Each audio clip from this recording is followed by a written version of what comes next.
Hello,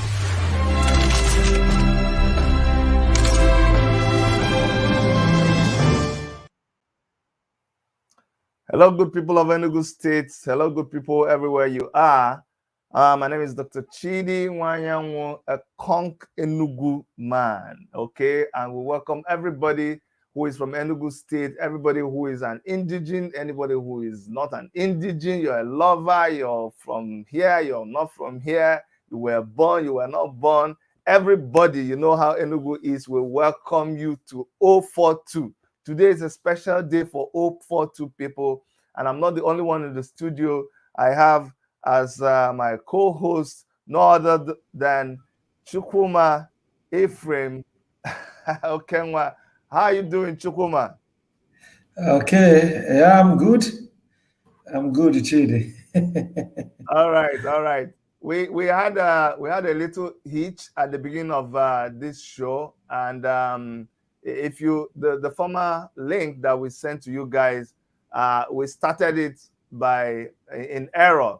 So, but then we ended it, and it ended the whole thing for everybody. So on all our channels that we've been advertising for the past 4 days, all the people, all the thousands of people who know that link, they are all confused right now. So please do us a favor. If you're already here, well, from wherever you're watching from Sahara TV, you're watching on Worship Media, you're watching on anywhere, radio, TV, anywhere you are right now, please do us a favor and help us advertise this channel right now. Help us advertise. Let people go to the former one and comment and let them know that we shifted and this is where we are transmitting from. I'm still just sending out because it's so much. We've been advertising on radio and TV everywhere, so you can imagine it's such a huge upset. But you know what? This whole campaign has been a very very interesting one. So we are not discouraged. Abichukuma. No, not at all. Yes. It's So an we will. amazing experience, yeah? I'm telling you, it's been an amazing experience. Every step of the way, every step of the day of the way, right from the presidential election to the governorship election where we are right now, it's been one thing or the other happening. But you know what? We're here. We can't complain. We're just gonna make do with whatever we have on our plates. Um, I want to go ahead and appreciate all our media partners who are going to be transmitting this live. We want to appreciate first and foremost, let's not go too far. My name is Chidi, like I've introduced to you before, and I'm from Worship Media TV Canada, and I'm going to allow my chief host and chief convener of this town hall to do justice to the introduction of himself. Okay, I'm Chokoma Ephraim Okenwa, popularly known as CEO, of course, the Executive Director of Lead Network Africa, and so happy to work with Dr. Chidi to have this all-important conversation in what some political pundits has judged as the first election in Enugu State, because over time it's been like more or less like whoever clinches the ticket of the ruling party is automatically the next governor. So for the very first time, we see like some conversations, some levels of uncertainty, making it truly a context. And it's really a time to live and to watch all of these developments. And we're excited to have this conversation tonight. Okay, thank you so much, Okoma. Having said that, we also want to recognize Sahara TV. Sahara TV is here. They're going to be doing justice to what we're doing here. We also have Njenje Media. We have BVI Media too, and we have Dr. Damages of Iroko Post TV. He's also one of our media sponsors, and all of them are in the house, and they'll be doing justice to the questions and everything that we're happening here. Now, we have sent invitation to all the four leading candidates for this election. And if you have seen our flyer, these are four of them. We sent invitations to Uche Nnaji of the APC. We sent to Frank Mweke Jr. of ABGA. We also sent to Chijioke Edoga of Labour Party and Peter Mba of the PDP. Now we had to make sure we send it officially through their and it is important that we mention this. We sent it through those that have a website. We sent it through their website, and those that we just had access to their media people, we did send to their media organizations. So we really sent to everybody, and we got some response from some of them, but we want to state categorically that this is a town hall with a difference. but not Bala Blue town hall, but a town hall with a difference. in the sense that in the sense that this town hall is actually an interview. It is an interview to these four people that we showed you. So in as much as some of them have expressed that they are very busy, that it didn't come on time, and so many things, they're entitled to all of that. But that in itself is a test, because this is an interview by the people of Enugu State. So those of them who have applied for a job, all these four candidates, candidates, we don't have any preferential treatment for anybody. As far as we are concerned, there is no big manism. They are all applicants. All of them are applicants because they are coming to be civil servants. They are the number one, the chief civil servant, the chief executive servant of Enugu State. So we have summoned them to come for interview so that we can test them to know whether they qualify for the job. So Chukwuma, maybe you should help me explain what we're doing so that people understand why it's not that we ask you to come and you're giving an excuse. What is this all about? Okay, Chid, I'm thinking maybe part of the thing that created the consign is in the letter of invitation. There's one particular line that, of course, is going to be a very tough outing. And with the level of political context which we see at the moment, largely before now has not been all about context of ideas. You just sort of show of muscle, who's got the war chest to lead. But I'm very happy that politics in Nigeria is gradually becoming ideological. And that is why we can begin to frame this conversation really for what it is, because we know that no politician is coming in with his money to work for the people. As a matter of fact, the people will pay you from their fund.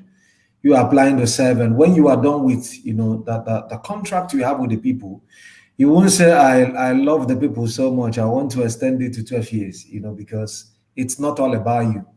So if there is part of the things we should achieve in this town hall is being able to help citizens appreciate the fact that the power truly belongs to them, that when we go out to vote, we are not doing that as a mere ritual. As a matter of fact, your vote is like saying, this is it. This is the person that deserves. And whoever gets more of that from the citizens eventually gets the job, the top job in the state. And I love the way you placed it, the chief servant, right?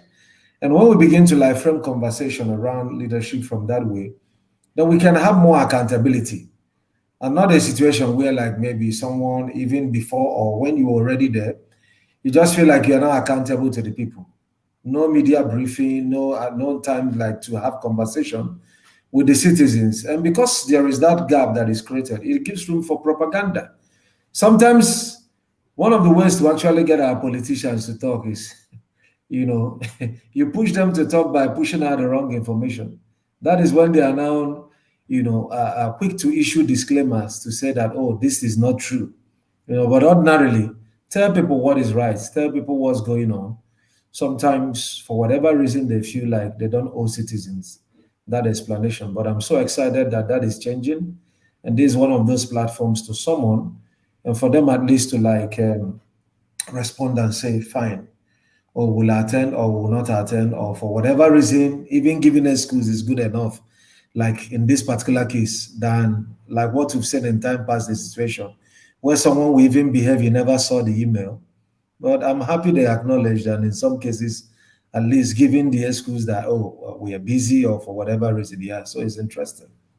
Yes, it's what the reason why we put this out there is I don't want to be specific, so because we want to be as neutral as possible, and I'd like to also welcome Tokwe from Sahara Reporters. Thank you so much for joining us, Tokwe. Can you? It's a pleasure to be with you, friends. Oh, thank you so much. So the reason why we're saying this is we want to be as fair as possible. We want to be as balanced as possible, so that we don't want to start making references. But yes, some of them actually got back to us and said, "Oh, we've given a lot of interviews. We're not able to appear now. We're focusing on so many things." But I'd like to. I say repeatedly. One of them said, "Oh, we didn't contact them before going public," but that's not true.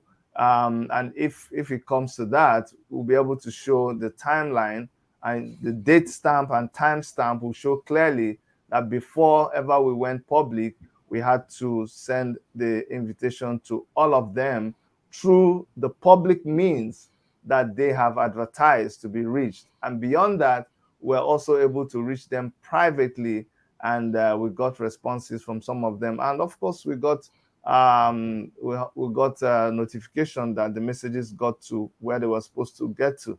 So we'll be waiting for any of them to join us. But Enugu State belongs to the people, not to the governorship candidates, not to any. It belongs to the people. So we will have our conversation.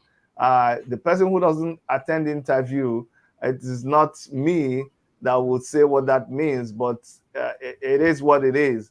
If anybody attends the interview, we know they attended the interview. If they did not attend the interview, they did not attend the interview. But the conversation will go on. We actually, just like the proverbial when they put out a supper for a lot of people and they didn't come, the same link that we spread out. Oh, by the way, we need to make sure that everybody got the second link, Chukuma.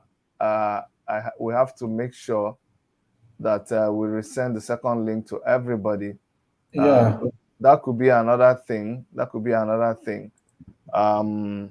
the link. second link for the StreamYard, right? Yes, the second link for the StreamYard. Okay. So before I even begin to castigate everybody, let me send the second link to everybody just to make sure that they all have the link. You guys, really need to bear with Yeah. us because of Okay. Maybe while you it's are a doing very that, heavy. yeah. Maybe when you are Yes, go doing ahead. that, let Go me, ahead. yeah, just like a kind of tell the people what to look out for, and also like to inform all our Sure. listeners that at the moment this is being streamed on major platforms like Reporters and Iroko Post TV, BVI, and then Genja TV, like currently streaming with all the massive audience. And we are hoping that those that subscribe to the Central link gets also to like join. But what's going to be like the nature of the conversation tonight? Very simple. As we wait for any of the governorship candidate that may want to join out of the four that has been invited, would actually be like to make it conversational. I mean, it's actually been interesting watching and seeing all the conversations going on in Enugu, the dynamics of competence, character, capacity, and one of the things also like in terms of credibility that have dominated the conversation And I keep wondering, when you talk about the basis of non-assassin, who is credible? You talk about the proximity to Chimarok and Naman. How close, how far, who sub before, who sub more, and to what capacity. A lot of conversations going on. And then in terms of capacity, we begin to look at all certificates being flaunted, a lot of accusations, pointing fingers, evaluating which of the certificates has a nexus or with governance, and what that may likely mean to the state. And then part of the thing also that's dominated the conversation in terms of like engaging people as a possible indication of what could maybe a government that perhaps is going to be like accountable to the people somewhere in the future. And of course, this would not be the first sort of a town hall engaging the candidates. We've had like a couple of that hold in the city, and sometimes also you have like some candidates like shy away from engaging, and the citizens have kept asking, the indigenes have kept asking, is it that they don't really know what to say, or they are just shying out from the people, or they don't really have the capacity to engage those they're actually seeking for their support to emerge as the governor of the state, the chief servant of the state. So we'll be looking at, and then the very interesting argument, which is where you now come in, we'll certainly like want to know, your point and what you feel. Yes, you have the comment section there, the chat. Out of all these four candidates, who do you think really, is the best suited for this job and why? It's a town hall. We wanted to bring them in to actually get the horse's mouth. But that being the case, we'll still have like that opportunity to like have conversations as citizens. And I can assure you that they are watching, even if they have not showed up here, they are watching on any of the platforms, monitoring what is going on. But beyond that, I just want you to know that everything about this town hall relates to you, especially like somebody who is directly affected. Maybe you either stay in Enugu or you follow Enugu politics one way or the other, and have been able to do like your background check on these four major candidates. What does that mean for all of us? So I will also be happy, like, as we engage and in the conversation, and as I wait for my colleague Dr. Chidi to join us shortly, who is going to do the needful. We'll also be like happy to welcome like comments. So the first question that might be in the heart of like some of the citizens is, well, fine, how did we actually arrive at who were the major candidates? Because in the course of planning these, like, some persons actually made some attempts saying, why don't you consider, getting us on board? Let's talk. We also like governorship candidates, considering that in Enugu, yes, we have 18 persons running for that particular position, but not many has actually stamped their feet as contenders. Because politically, we categorize interest. Someone could actually be a contender or a pretender. When you are a contender, people can actually see that you've been able to stamp your feet on the ground. You've demonstrated that you are here to win the election, and by all means, right? You're getting some attention. But when you're a pretender, it's more or less like perhaps the person is interested when the contenders sit on the same table, maybe with INEC, to have some meeting of candidates. So when they say, where are the candidates? Of course, you can raise your hands and identify. Maybe have dinner together, lunch together. But beyond that, we want to see those that they have been able to like gain access into the heart of citizens, indigenes in the state, and they stand like, when you begin to mention, I mean, is it not really going to be like very embarrassing that when we mention the name of some candidates in quotes running for governorship, that's the one to be your governor in the state, you don't even know who they are. You can't even associate any face with the name. And so that is some of the things we looked at. And sure, Chukuma, let me take it from here. You see, okay, like rightly said, I ran for governorship in 2019 under the African Action Congress, and a lot of people are asking. They've asked me, Chidi, why are you not talking about AAC? Doesn't AAC have a governorship candidate? Let me state this very clearly, that just like Chukuma has said, there's a lot of people who come into the scene as pretenders, and that's what happened with African Action Congress, which I'm also a member. We in error gave the ticket for Enugu State governorship to a very unserious human being, I must say, somebody who is an opportunist. And I'm just going to stop there. And he just joined the party just for the ticket. And those are the kind of people that we are rooting them out. Politics is not going to be business as usual. Just like Ephraim talked about in the past. Once the governor gave you a ticket or you picked a ticket of a particular party, you just go to sleep. You don't go, you don't win. But things are changing. You have to show your seriousness. So the candidate for AAC collected the certificate, was there scouting for who to give him money so he would sell the ticket. When the leadership of AAC discovered what he was doing, they sacked him in December. And true to the fact that he's that kind of person, he still went on TV and said he carried the whole of the party structure and joined to somebody else. So such people, they are insignificant. We are going to run them out of the system. Right now, we want people that we can hold accountable. Whatever party you're in, as long as you've made it to the hierarchy, to the nomination of, and your party has chosen you as the governorship candidate, and you've stood firm to the end, and you've like Chukuma has said, you've demonstrated seriousness, you've printed posters, you've been on TV, you've been on radio, you've made jingles, then we can assess you based on that. You know, it's not when you just sit in your room and then you just, I don't know, you advertise to only people in your in your Facebook page. That's when we know that your contest. No, that's not what we're doing this time around. So there's somebody also asked for number.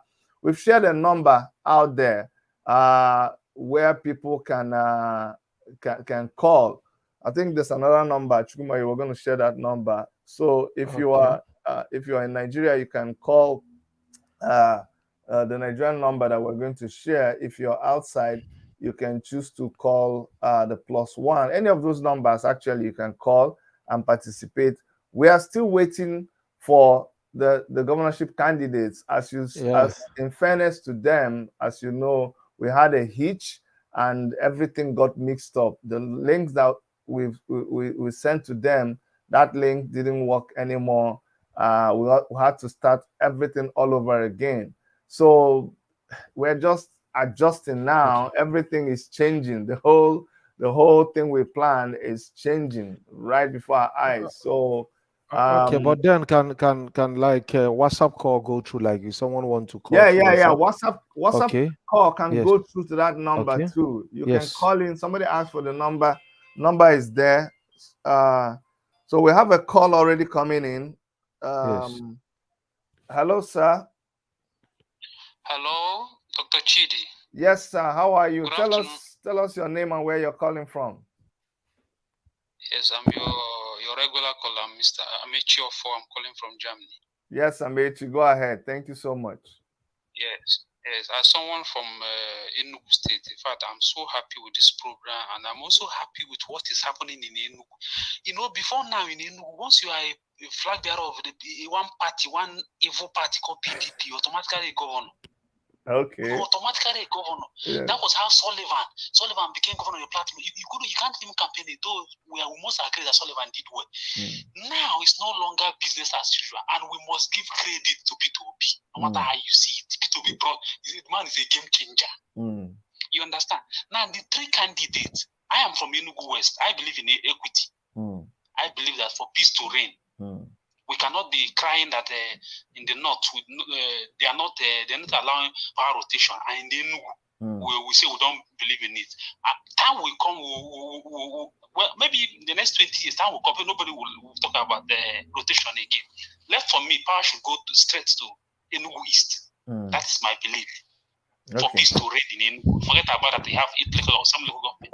Now the three main candidates, I have listened to them. To be frank, that is the PDP man, Pitamba, the Labour Party guy, Chijioke Edoga, and which other? I think the Naji, they say, but there's Frank Weke Jr. There's Frank Weke Jr. There's Frank Weke and then Naji. Frank Weke. To be frank, if I'm to choose, I'll go for Frank Weke Jr. In as much as I know these people are all urban or clique, but I'm seeing that guy, somebody that at least So somebody that it can make a difference. I am not comfortable with the Labour Party guy. I'm seeing him as an opportunist. And I'm not saying he's not going to work, because let me tell you, I never knew that Sullivan will work, will do well. I used to tell people, I even told the Frank Peter Mbai, one of his comments, I said, sir, if eventually win, the only thing I can save is get rid of Ebano. Be an independent man, take care of the state. So whatever happened, we'll hold you responsible. And that was what Sullivan did. Okay. He wasn't answerable to anybody. We knew. Sullivan maintained independence. We knew. Okay, my brother. You know what we're going to be doing, because it looks like we're going to be. Okay, yeah. I think the very important. Let me ask him just a follow-up question. Okay, he's going to ask you a question. Yes. Yeah. You know, you mentioned you want somebody from the Nkanu East for equity to reign. Frank, of course, is from Nkanu West, right? So if you have like to choose between issue of zoning versus competence, like in your own context, that's not to say that maybe anyone is esteemed as more competent than the other. Like as a rational person, what do you think you will esteem better? Like rotation, which is equity, based on zone, and then consideration for competence. Yeah, yes. He's asking you the question. Okay. Yes, like I'm from Enugu. Like I don't like in Enugu West we have Ogo and Udi, but to me I don't actually know. I don't know if Frank is from Kano West or also have Kano East. But what I believe is that I don't know. But if we want equity within the state, we should also pray that we have equity within the Kano people, the Enugu East. If, for instance, this part have been governed before, it is also good to allow other parts. I don't believe in whereby you look down on other part and feel that they are not in Kano enough to become governor.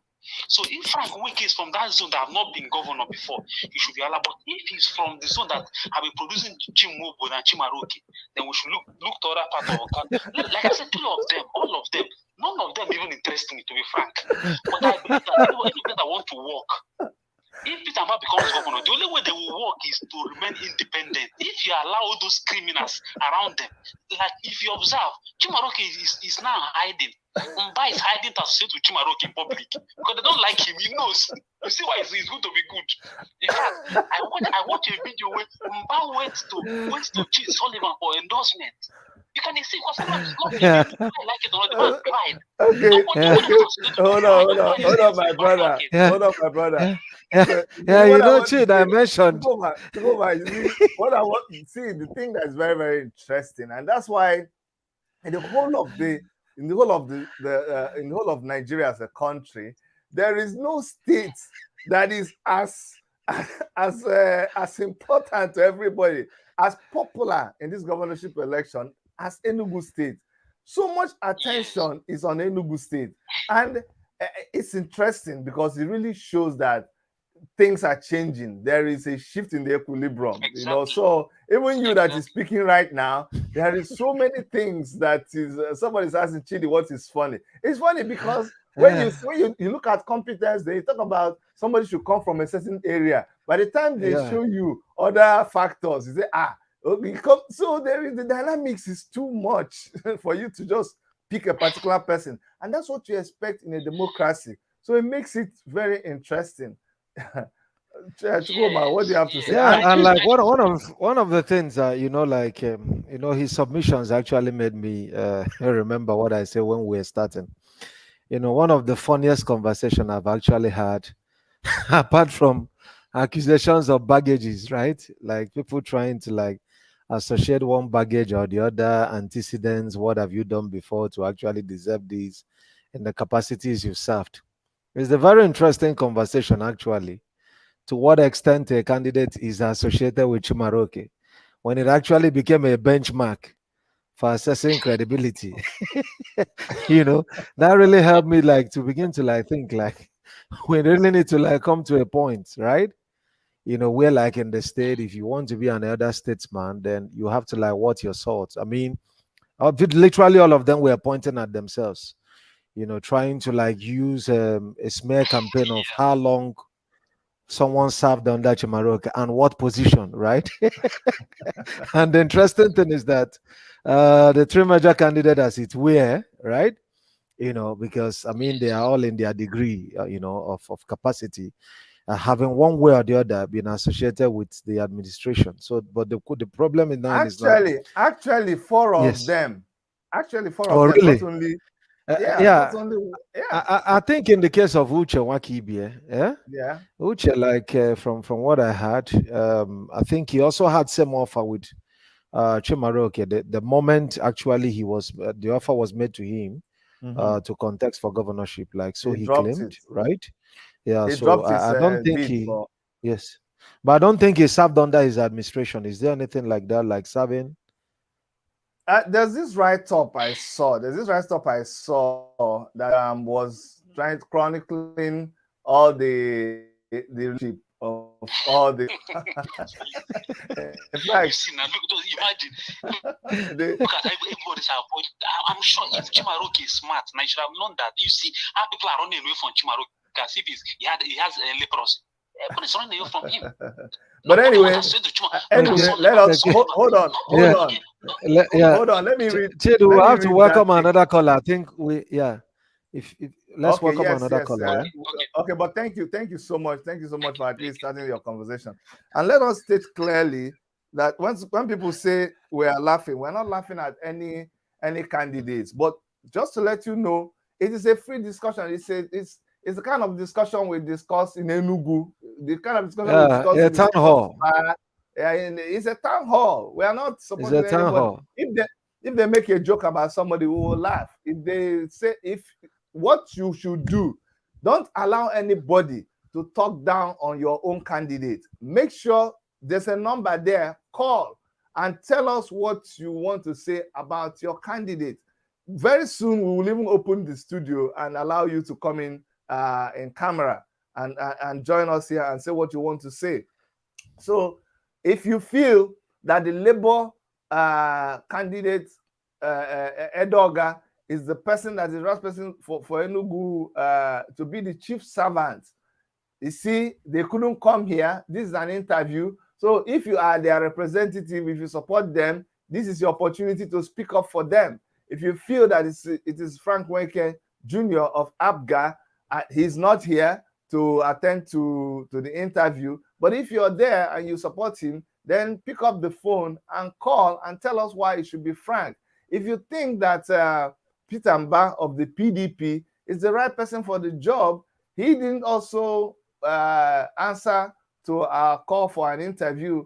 Pick up the phone, call, and tell us why it should be Peter Obi, not Peter Obi, Peter Mba, please. And if you think that Uche Nnaji of the APC is the right person for the job, pick up the phone and call. Otherwise, this thing is being streamed so wide. At the end of the day, maybe about 300, 400,000 people watching on YouTube alone, not to talk of Facebook, linked, TV, radio, and it will continue to go on and on and on.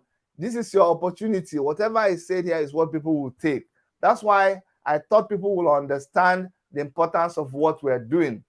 But it's okay. They truly do. They truly do. Yeah. Yeah, okay. They truly do. Okay. Yeah. So when a new dispensation, the people who are smart will understand. Okay, I have another caller coming in on WhatsApp. Hello, caller. Tell us your name and where you're calling from. Hello. Hello. You need to turn us off. Turn us off on the other device that is talking. All right. Because we can still hear you. All right. Can you hear me now? Yes, we can hear you. All right. It's a privilege to have to talk here. Can you start by telling us your name and where you're reaching us from? Okay, my name is Henry HM Africa. I'm calling from Enugu. Okay. And I'm watching live on Facebook. Okay. Well, I must say I've never been so confused in choosing a candidate than now. Having to decide.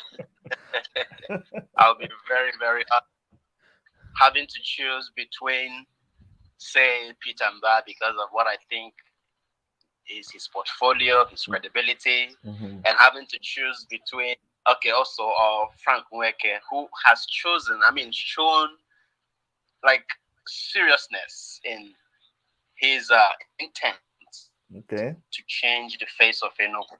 All right. Now, but considering something, the PDP, when it came to zoning the presidency, didn't keep to the laws of the party. Okay. All right. The southern governors came together and said, fine, the power is going to the south. But they didn't categorically say it has to be southeast or southwest. And I think that's where the problem began from. Okay. Right? So narrowing that down to what we have right now. Okay. Can you speak a little louder? Okay, fine. Talking about what we have right now. Enugu East. Enugu East now, we have Pitamba in Kano East, and we have Frank Nweke from Kano West. If we are saying it has to be Enugu East, where are we going? All right? People are pointing we should go to Kano East because they have not been there before. And you have Pitamba, and you have Edoga from Isuzo, which geographically falls under Nsukka as a people, all right? And then politically under Nkano East, yes. So it becomes so very confusing, all right? Per se, for me as a person, Pitamba is already doing a lot of things for the youths in terms of tech and the rest of that. He has spotted a lot of people lately, who. So can I ask you a straight question before we go? And that's I think we should be doing this. Who is your candidate?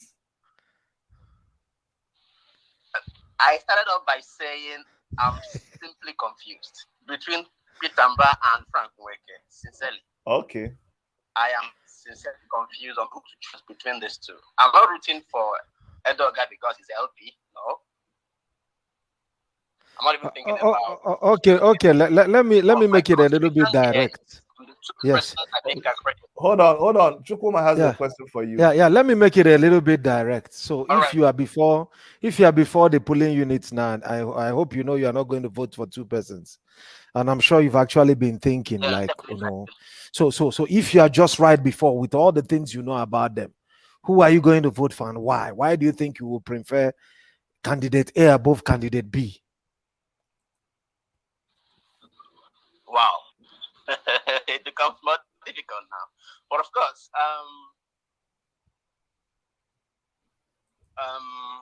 okay, fine. I think I'm going to vote for Frank Nweke. The reason is very simple. Okay. I think he has what it takes to relate with people, right? I don't think he has a bossy approach. Of course, people can change, but from what I am seeing, I think he has dedication to transform Enugu, all right? Then what actually makes it very, very, very difficult for me, even though I just Nweke right now, is the fact that Pitamba has shown in his private sector what he can do. Like it is just very, very confusing. Even our own principal, what is it called? P2B is even as confused as we are. Sorry to say that, but on Arise News, I think this morning or so, the question was thrown at him. Okay, so okay. you are obedient. You're obedient. Okay. Okay, Chukuma, this is interesting. You're obedient. Okay. You're obedient, but you're not voting Labour Party. But you are considering APGA and PDP, but you're obedient, and you're not considering Labour Party. Confusion got the issue. Yeah, that's interesting. Yeah. Okay, let's welcome another caller. Yeah. Okay, thank you so much. Thank you so much. Chukuma, they're asking for the Nigerian number. So okay, yeah. So you can just type it 0070. Okay, meanwhile, there's another caller. Please type it on the private chat. I'll take it from there. Okay. Okay, caller on the line. Go ahead. Tell us your name. Tell us where you're calling from, and also tell us who is your candidate. Okay. My name is Emmanuel Obu. I'm calling from Enugu State. I don't know, but this is really funny anyway. Looking at what is happening, just like what everybody has to say now, everybody wants to, like right now, like knowing that Labour Party is more like a movement, you know, and a whole lot of people will be like, we are voting for Labour Party all the way, and without, yeah, fine, I'm unobedient, you know. But at the same time, in Enugu right now, with what we have seen for the past 8 years, I think there is need for us to make difference. Truly, everybody will be like, Pitamba has an association with Chimaroke Namani, you know. But at the same time, all of them, the 3 or 4 major candidates also have an association, with Chimaroke Namani, which is what everybody don't want in Enugu State again. But at the same time, I think we should be able to look at it critically. Who is more capable of delivering Enugu State from the mess we have been into for the past 8 years? For me, I would say that from the look of things, I would say that Pitamba is more qualified. Not really because maybe he's from my place, but looking at it from the critical point that he is going to do better. And for the fact that he has also learned his lessons, and knowing that if he doesn't do well, coming the next 4 years that he's going to be pushed out. So I think Pitamba is my candidate, and I think we should be able to look at it critically, and everybody should support him. Okay, let me announce the presence in our midst. Please, you need to turn on your camera. The presence in our midst of Mazi Ezoke of Njenje Media. Mazi Ezoke, please, thank you so much. Yeah, good day, everyone. Enugu, let's welcome on Njenje TV. Okay, you're welcome, sir. You're welcome. Yeah, thank you. Yeah, I know you've been enjoying the conversation. Sorry about the mix-up. We had a little heat, so we had to start all over again. But I'm glad you were able to still join us. Thank you very, very much. So while you're here, caller on the line, thank you for your submission. Thank you for your submission. I'm going to take you off now, and you can listen to the conversation. Thank you very much. Okay. Okay. All right. So in the media. Mazes, okay, before you came in, and Chukuma will attest to this, on 1:20 ratio, there's just confusion. That's all we hear is confusion. We've been hearing people who say they are obedient, but they are not Labour, and they are for PDP, but they are from Kano, but not in Kano East, in Kano West. And when we tell them which one, there's just so much confusion. What do you have to say about the Enugu State governorship elections? Yeah, we can't hear you. Yeah, okay. Can you hear me now? Yes, great. Yeah. Okay. I say on this, I would say I would take the advice of our principal. When I say our principal, you guys know who I mean. I would say... no, it's better you clarify, because it's a town hall meeting. We are not blue in here. We are very, very... You have to be clear. but this town hall is different. It's different. Yeah. Chidi, you know, I actually began to think that, you know, when you say a town hall different from Bulaba, you know, when someone is Bulabaing, is like you're talking rubbish. So when the town hall is different from Blue, Bala Blue, it means it's a town hall with clarity. Go ahead, man. Okay. Go ahead. Go ahead. What? So what I'm saying is, you know, Enugu, there is a clear 2 parts here. One is the Obedience and Labour Party, 2 different things. So the Obedient apparently are wanting to go with a certain candidate, whereas the Labour Party is saying vote Labour Party everywhere. Now, I think for Enugu, it will be very clear to say, what do we want? You know, in Anambra State, where I come from, we probably have, I wouldn't say made a mistake, but what we ordered appears not to be what we are getting. So putting that at the back of our mind, and we'll say, Enugu, we did what we did, but it appears it's turning out to be something else. So I wouldn't, I've been trying to be as an observer, as an objective analyst, to say I stand here to tell you, vote the right candidate. Obviously, you should know the right candidate for yourself. Chidi, you know the right. I don't know at all. Okay. I don't know. You see, Chukuma, we are not going to. This is a town hall with a difference. Yeah. No Bala Blue. See, Mazezoke has a blue band on his head, so I'm beginning to suspect you. You're talking Bala Blue now. Okay. Thank you so much, Mazezoke. Chukuma, thank you. there's a caller on the line. Let me inform people that when you call on WhatsApp, another call can bounce you off. So just so you know, Chukuma, we're waiting for the Nigerian number so that maybe they can call from there. Yeah, I've actually sent it to you. Then let me send it also via your WhatsApp. Okay, I sent it on the chat. Yes. Have you seen the chat? Yes, it's on the chat. Let me check now. So, but there's a caller on the line. Caller on the line. Please go ahead. Tell us your name and then make your point. Okay. Can you hear me? Yes, everybody can hear you. Caller on the line. Okay, my name is Mr. Samson Oku from Enugu, Kano West. Okay. So, like we know, it's an interesting time in Enugu. Mm-hmm. Personally, I feel, of course, Labour is riding on the back of P2B. Mm-hmm. That is the only thing I see going for them. As an individual and as an Igbo man, I would prefer Frank Weke. Mm. Now, from his credibility and also having a tangible manifesto we can hold on to, which the party candidate has openly said he doesn't want to give.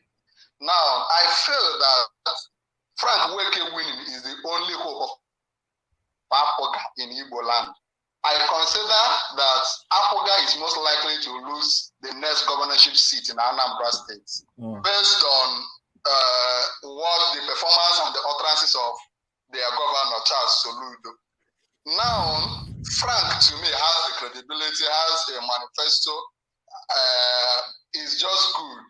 So if Apoga eventually clinches Enugu State, and eventually Apoga loses in the next governorship election in Anambra, at least even Apoga has been sold to us as the Igbo party. Let there be a state where we say have Apoga, our own party. But if Apoga loses in Enugu and with the OB trend and Labour Party trend also loses in Anambra, it's as though we don't have any party that we can say is Igbo party. So let me ask a quick question before. Let me ask a quick question before Chukuma comes in. So LUP is not going to be an Igbo party. LUP. See, the LP candidate, if Frank was in LP, we can go for him. But the LP candidate, to me, wouldn't deliver the goods that the Enugu State wants. He will not. Okay. He wouldn't. That's your okay. Thank you. Okay. Hold on. Yeah, let me ask him a very technical question. Yes, he's told us his party, the party he wants to win. So assuming you have 100 to divide between the four major parties, right? If like 100 represent percentage, yes. According to these four major parties, what do you think? How do you think they will share this 100? Let's hear your perception, because we're so interested like to look at the chances, of the candidates. Okay. Let's start from LP. LP has a lot of things going for him because of the wave, the P2B wave. So most likely I see LP winning. Most likely he should be able to get like up to 65%. Everybody wants LP, P2B. People don't even want to know who the candidate is. Enugu will display that because in the last senatorial election that happened we saw how many candidates that never even advertised on radio, some of them did not even have posters, but they still went through because of that LP logo. So to me, LP already has like 65 to 70%. Okay, so 65, then others, just give us numbers. Then others, what are the chances amongst that 100? PDP for me should be 25. Okay. So we'll be left with 10. Then how do you share that between Afghan and APC? Okay, Apoga, I don't know, maybe I'm not. Apoga should have 10. The APC, to me, may not have a chance. Okay. Apart from his polling units, because of the perception of what APC is in Nigeria right now. Okay. Thank you so much for your call. So, you've had the analysis now. Okay, 65, so 25, and 10. Thank you so much. Okay. Yeah, that's why this is an interesting town hall. You know, we'll be able. And let me go ahead to also ask you to just before let me pick this call. Caller on the line, please stand by. Stand by. I'm going to come to you. Just stand by. Please type in the comment section wherever you're watching on WMTV, on Sahara Reporters TV, on Njenje Media, on BVI. Type your prediction of who you think will win, which party. So type LP, APC, PDP, or ABGA. Let's just do this. One is not the pool that this one is not manipulated or anything. This one is live pool. This one is live pool here. So let us do a pool by way of commenting. Comment and we'll count it, and this will be our own pool. You know, everybody likes a good pool in Nigeria. After this, we'll go and publish our own pool. A pool different, yes? A pool that is different for this town. But anyways, on a serious note, let's take the caller. Oh, the caller dropped again. Okay, I think someone is calling here from Nigeria. Okay, put it on loudspeaker so that I can hear the person.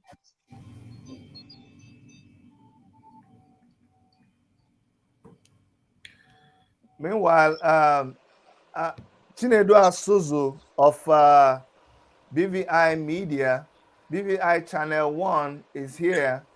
Yeah, good evening. Okay, good evening, Chinedu. How are you?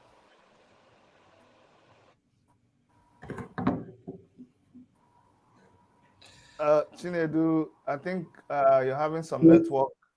Yes. Okay, let's take the caller from here, Chukuma. It looks like the one from your side is not connected. Yes, that's fine, yes. Okay, hello, go ahead, caller on the line. Tell us your name and where you're calling from. Okay, good evening, my people on the program. I'm Ambassador Chris Ikechukwu and more. I am calling specifically from Enugu State. I am from Udi local government area. That is Enugu West Senatorial Zone. Okay.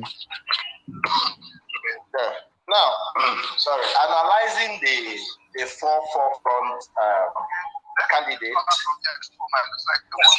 Okay, are you with me? We are with you. Everybody's hearing you. We're with you. Okay, analyzing the four forefront candidates of Enugu State governorship race. You see, there is, I don't know if I should call it the propaganda, but it's going all over that all the candidates are, in a way or the other, directly or indirectly, that they have a link to the administration that started from 1999. That is the Chimaroke Nnamani's administration. Yeah. So, no, I mean, that stigma remains there. It cannot leave any of them because the four of them, it has been proven that you were one time or the other handling one position or the other, or in one way linked to that administration. That is one sentiment people are using to sell and, the market other candidates. Now, I want to correct this impression. What we are looking at now is a competitive election in Enugu State, and that is what is happening right now. All the four candidates, they are very, very viable in their campaigns and manifestos. No one can even, determine or predict what will happen on 18th of this month. But however, I believe that while we are judging, you see, Peter Obi is a very clever politician. He's a very clever politician. If you listen to his program this morning, you will hear where he said, okay, he has mentioned names, but however, he is trying to explain the difference between the obedient movement and the Labour Party.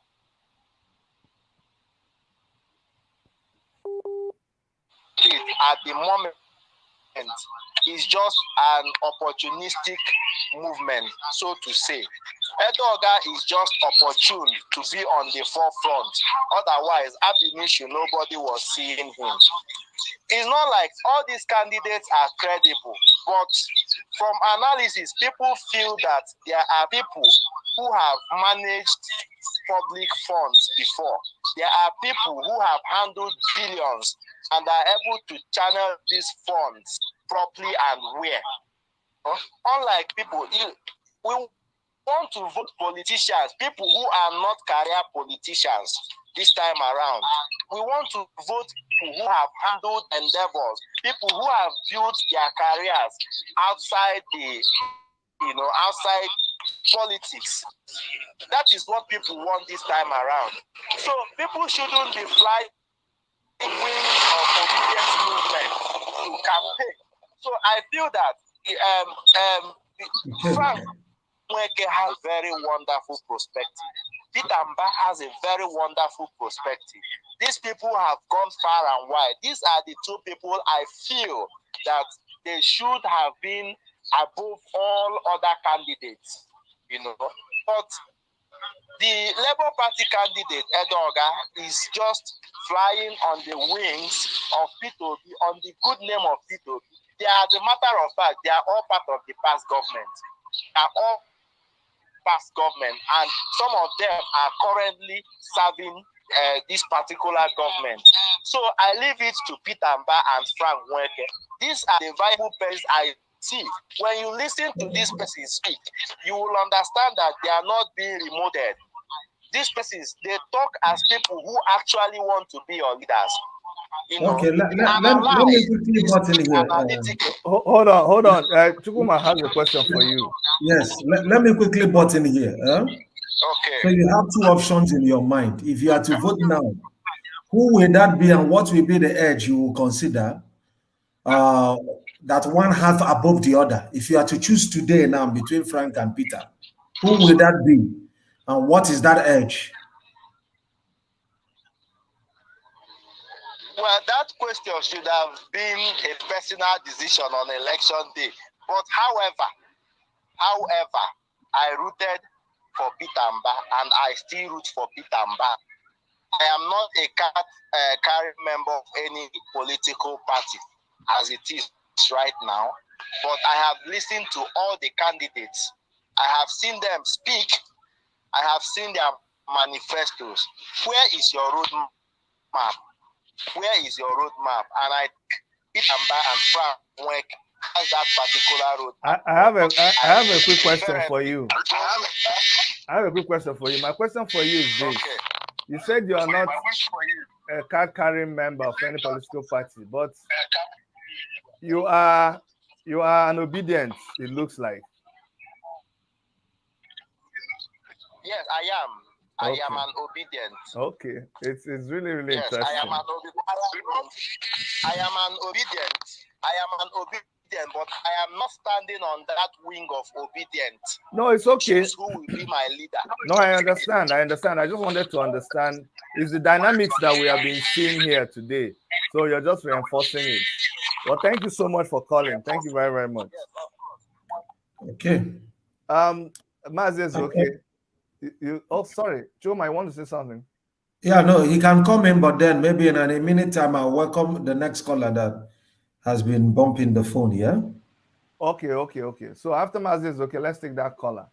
Mazozoke, what do you have to say about what you're seeing? LP, but not obedient, but not LP is going to vote PDP, but like Frank Jr. You know one thing, maybe not many people paid attention when I said it before, that in this, there are two big and very strong school of thought. One is the obedient and the other is the LP, the obedient movement. Don't mistake the two. The Labour Party, those who feel strongly about Labour Party. The obedient movement have no party. They look at credible individuals, right? So if Peter wakes up tomorrow and say he's, for whatever reason, he's leaving Labour Party, the obedient movement moves. He goes into party ZY2. It doesn't matter to them because they've seen a credible candidate. And if you listen to the last caller when you made that thing, for him, he believes that someone who has created enterprise, somebody who has created wealth, who have managed wealth, that individual is his candidate. Then that's his own yardstick of measurement. And some who believe that someone like Frank Nweke, who have managed, people, managed entities, and really a seasoned diplomat, and someone who is calm, who is calculative, is their candidate. Begrudge him not. While others will say, well, we have here because he's in our party. Well, as someone even said here before, how do you even know? All of them could actually be coming from that same school. What the Enugu people will refer to as the Ebano school of thought, right? Where you have all of them actually. But again, the question is, how deep could that individual be, or belonging to that dynasty? Or I think, for want of a better word, dynasty is the best description here. Does belonging to that dynasty remove your sense of reasoning and governance? Hence, when you place these individuals on scales, what is it that we want as a people? I had an interview, which will be published in the next couple of days. You may understand who I'm speaking about. And I asked the person, if you're elected governor of your state that you want to vie for, what will be your approach in creating the great Igbo nation? For me, that is actually what it is. That we need to get to, have men who have the capacity to sit down with one another to say, we want to build a rail line from Abakaliki to Asaba, from Asaba to the hinterlands of Uguta. How do we crisscross with light rail and build it for us and for the future of the next generation? Not those who will say, oh, let us appoint 58 and we'll create job, and they will run you over with convoys. Oh, I have been in government since 21 years. And since you've been in government since 21 years, what have you achieved? Okay, Maz is okay. Maz is okay. All of us are talkative now. If I don't help us, you really take us very far. I'll come back to you. But there's something you say that is very, very, very important here. And Chukuma said it before, that all of a sudden, determining who is the preference in Enugu is calculated based on your proximity to Chimaroke Nnamani. And you say this, how deep that person is. That's how deep you are in the Ebano family. So that is very worthy of note. Now, Chukuma, I have a caller on the line. Do you still have the caller on your side? Yeah, I do. Okay, and then let me welcome officially Asuzu Chinedu Peters from BVI. BVI, please just say hi to our listeners.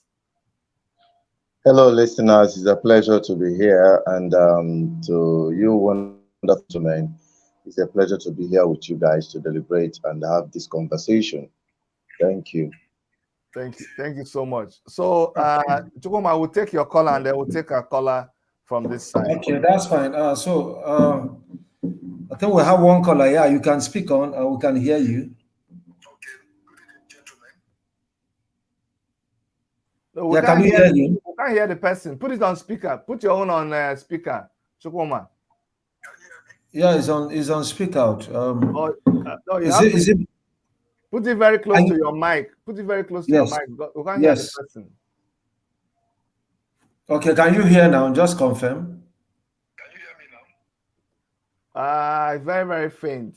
Very, very Okay, faint. what about this? Just speak again. Let's see. Okay, we can manage. Okay, please, what you do, just try to call Chede's line. Huh? Okay, Try good, to call good. his line. I think it sounds better from the Yes, studio. yes. Okay, so And let's let's take all this. call his line. Yes. Okay, thank you. Let's take this caller here. Caller on the line, welcome. Please tell us your name and where you're calling from. Go ahead, sir. Okay. Yeah. Okay. Yeah. Good evening, everybody. My name is Enugu Kolo. I'm based in Toronto, Canada here, and I've been listening to all that has been going on. But before I say what I wanted to say, I have full disclosure to make that I am fully obedient. So yeah, I am fully obedient, and I just want everybody to try and understand what obedience stands for, in my opinion. Now, I think obedience stands for competency, capacity, track record, and everything that is embodied by P2B. I want to also acknowledge Mazi Ezoke and Chiedo Asusu for all that they have been doing in trying to kind of orient our people to on where they should go. I also want to say that given the present circumstances, I would have wished that Chidi had been in this contest this time around. I think 4 years ago, what he did 4 years ago would have been better, appreciated now if he was in this in the contest right now, because but he's not obedient. Just like most people have pointed out, the choices we have now are kind of, for me, is kind of between who is the lesser of the evils that we have. Pardon me for the French, for my French. Pardon me for my French, because but the three people we have now, the fact that all of them are in one word, the other associated with Chimaroke and Namani, and all the nonsense that has been going on in Enugu State these past 24 years, kind of makes it really a no for me. But since we have to choose among them, somebody has to be elected as governor, I would want to say that I will support the candidature of Frank Nweke Jr. I am from Enugu West. I mean, I'm not even, for me, the issue of where somebody comes from in Enugu should not be part of the consideration now. What we should be looking at is who among the front runners stands the best chance of giving us the kind of government that we need in Enugu right now. Because Enugu is in a mess, and we need somebody that will have that. We have somebody that has the vision, somebody that has a track record to support, his ability to do the needful. We interfaced with Frank Nweke Jr. a few weeks ago. I mean, he gave us the opportunity on Zoom to interview him and listen to his manifesto, and then ask him questions. And from that interaction alone, honestly, I would wish, even though I'm an obedient, I do not think that the Labour Party candidate is the best thing for Enugu right now. I think Frank Nweke Jr.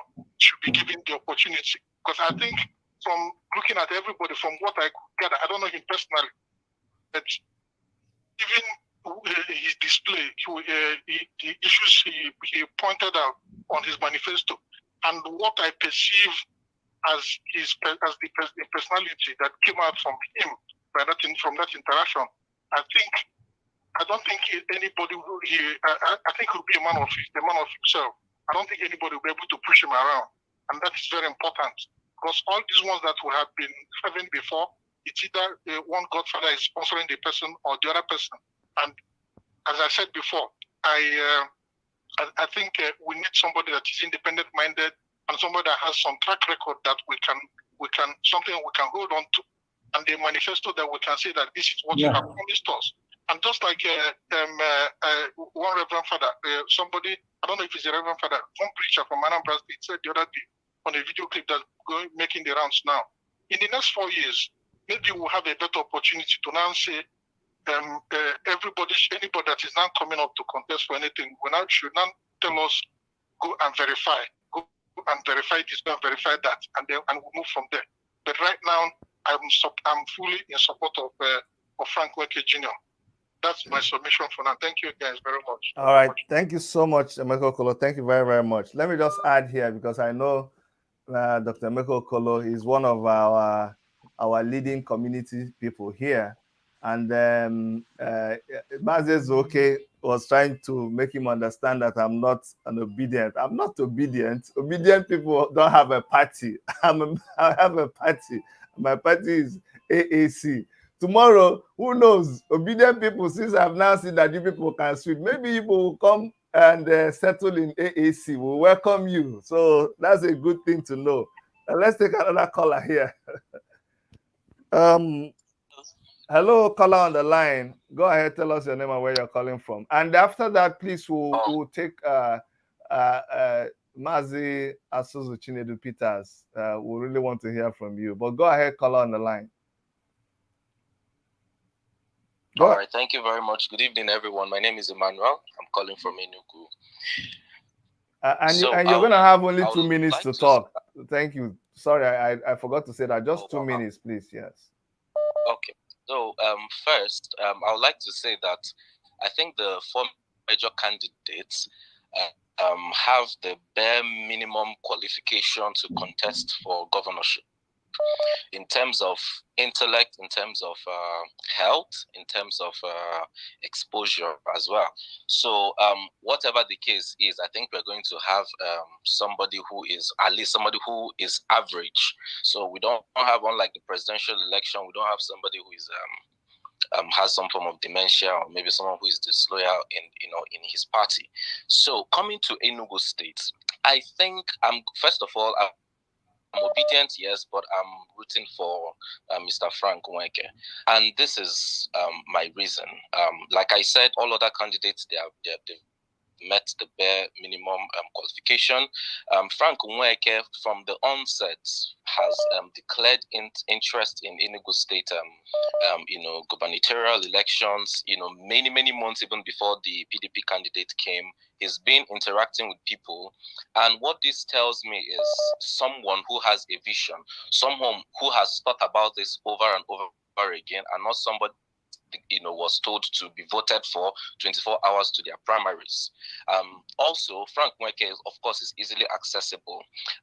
I think that the candidacy of the PDP is only being accessible because of the pressures that have come through the presidential elections. Before now, I don't think that we are more of the media publicity, these interviews and the rest of them. I believe a town hall meeting was hosted in January of this year, and I think it's just Frank Nweke that attended as well. So this just tells me that Frank has always nursed the ambition, to lead Enugu to a better place, and he also has the capacity. All other candidates do have the capacity, we know that there is the bias of the PDP and that, but let's not forget, we shouldn't judge people, based on their background, based on whatever, circumstances around them. We can always, take a leaf from the person of Mr. Sullivan, who was also a member of the PDP, but turned out to be the best governor Enugu State has ever had. Okay, you have but that being said, I think 5 seconds. Okay. All right. Thank you very much. Thank you very, very much. Let's take this guy that's been bugging us, and then we'll come back. Yeah. Okay. So, caller on the line, you've really been persistent. He's a critical stakeholder. We need to hear from him. Go ahead, caller on the line. Tell us your name and please where you're calling from. Yes. Good evening, gentlemen. Good evening, gentlemen. Good evening. My name is Reverend Canon Alex Uso. Okay. I'm calling from Ogu, outside the Enugu metropolis. Okay. Ogu village here. Sure. In Ogu local government area. Yes, Reverend. Yes, I'm not from Enugu State, but I think I'm a stakeholder in Enugu State because I've lived here for almost 20 years. Okay. You know, and looking at the topic for discussion, what is on the table about the gubernatorial election that will be coming up on Saturday, you know, between the four contestants, from the four political parties, talking about the APC, Naji, talking about LP, Edoga, then Abga, Frank Mweke, and PDP, Pitamba. I think, looking at these four men, in my own opinion and from my own assessment, I can say that Frank Mweke of Abga, you know, will be a better candidate more than the other three candidates. Reason number one is that Pitamba of PDP, it appears to me as if he will not have he will not be independent, as in that he's from a kind of Ebano dynasty, that this will look like Chimaroke's third term.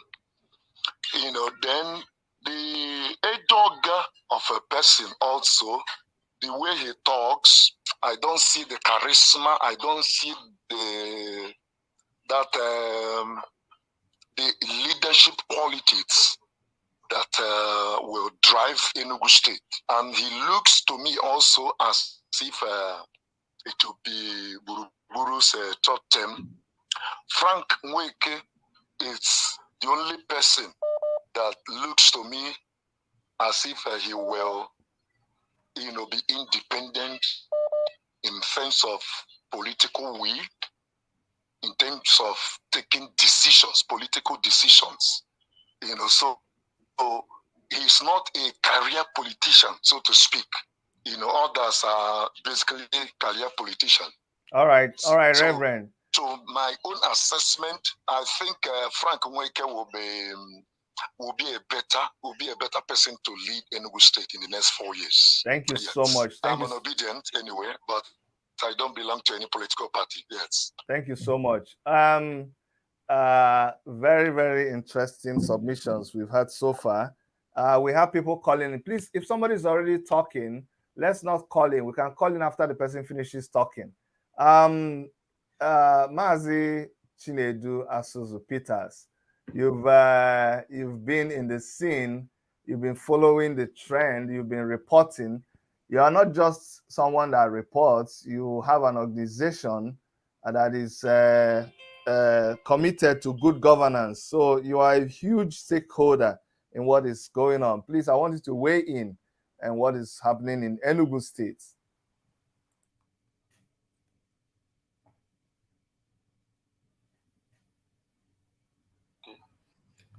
We can't hear you. We can't hear you. Check your mic.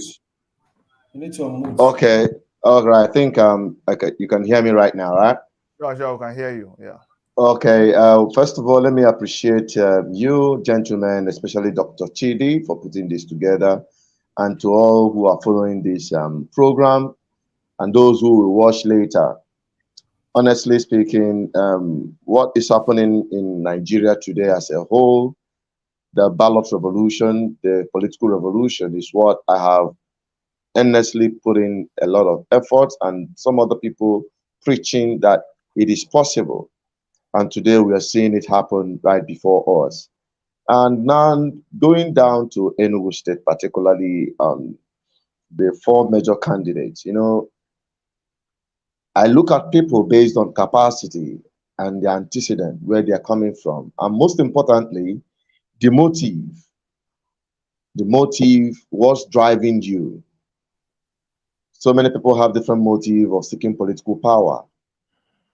Until you understand those motives, we'll continue making the mistake. People are quite emotional. People are quite carried away by so many things without really asking pertinent questions. Now, to the candidates in Enugu. I've made my research about them. Number one is that PDP and APC for me is not an option, because I'm not looking at the person, the capacity or whatever. I'm looking at the platform. The platform is a platform we have designated a platform of impunity, and nothing good can come out of it as it is now. So the people must try other options. Because if you look at the process, as which the leaders emerge from these parties, it is nothing to write home about. What can they deliver to the people? Many of them bought the ticket straight on. Many people may not like to accept that, but I'm sure that is the order of the day. They buy these tickets, running in billions. What do you expect such person? Because this is the foundation, this is the democratic foundation they have laid from the political party structures. Their democracy is nothing to write home about. Then how do you think that they can deliver the dividend of democracy, which is good governance, to the people? So as far as you are in APC or PDP, I'm sorry, it's no option for me. And now coming down to Labour Party and the APUGA candidate. Honestly speaking, you all know that I am Igbo-centric. I am particularly Igbo-centric, and I have no apology to offer to anybody, because it is not me that says charity begins at home. So I am more interested in fixing my homeland, to make it workable, to make it livable. Over the years, we have transactional political leadership. We have politicians of buying and selling mentality. We have politicians that are just out to amass primitive wealth they don't even need. And I would like to say that in Nigeria generally, the Southeast is the backward. When we talk about North, people say, oh, there is poverty level. Let me tell you, Southeast, with what we have, is backward. And why I'm more interested in Enugu State, as it were now, is that Enugu State happens to be the political headquarters of Ndibo. You might argue that, but that is the truth. Now, what happens in Enugu State becomes, very critical to the development of Igbo land generally. And having someone like we see, in some of my programs or videos that I've uploaded, I have said it clearly that we have two obedient candidates. I am obedient, and there's no two ways about it. And we have two obedient candidates in Enugu State. We have one in Labour Party and one in APUGA. But I'm looking at their antecedent. What can they offer to the Enugu State? How I wish they are here. If they are here, we load them out with some questions to answer. And from their answers, we understand, because out of the abundance of the heart, the mouth speaks. And what they will be getting from here is not what they have written and given to them as a script. We will ask them most important question. It's quite unfortunate that in Enugu in the past, they used to have pipe-borne water in Enugu.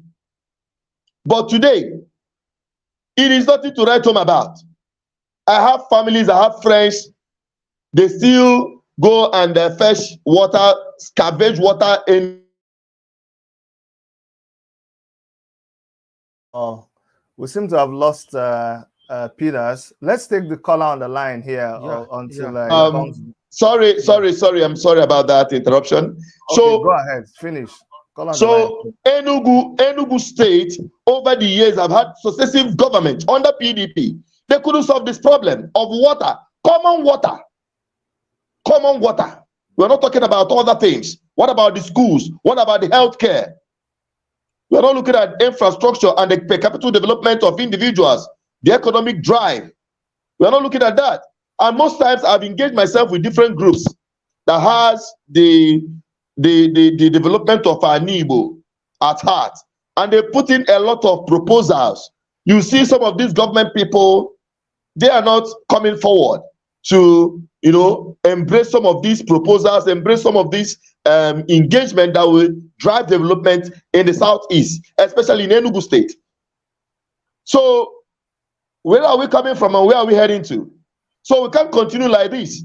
Having Frank Nweke Jr., I've listened to him, I've listened to him over time and over time. You can see the passion that is driving him. That is one thing I look at him. The passion that is driving the young man. He is, trying to project what, unfortunately, we projected that the Anambra through Soludo will be able to do.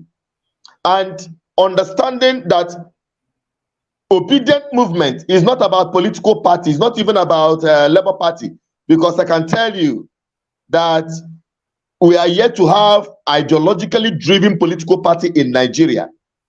Hopefully, Labour Party will be that. And we're looking at the political icon of today, Peter Obi, the beacon of good governance, the beacon of hope. So,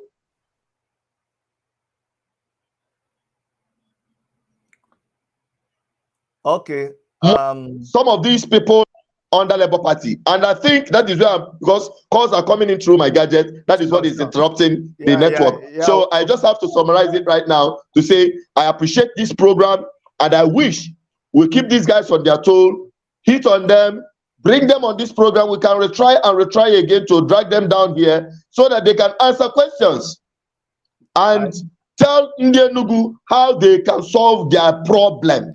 Then that is where we can take it up from. If not, I can tell you we are opinion molders, and we can do the damage for them to make sure that some of them who are opportunists will never smell that lion's house in Enugu State. Thank you very much. Thank you very much. Chukwuma, before we go on, Maz is okay too. I'm going to come to you. There's a caller here on the line. But one thing that I want to correct, one impression I want to correct out there is people thinking that here people are neutral. No, we're not really that neutral. The only people you have that want to be neutral as far as this program is concerned will be me, the convener, and my co-host Chukwuma Ephraim.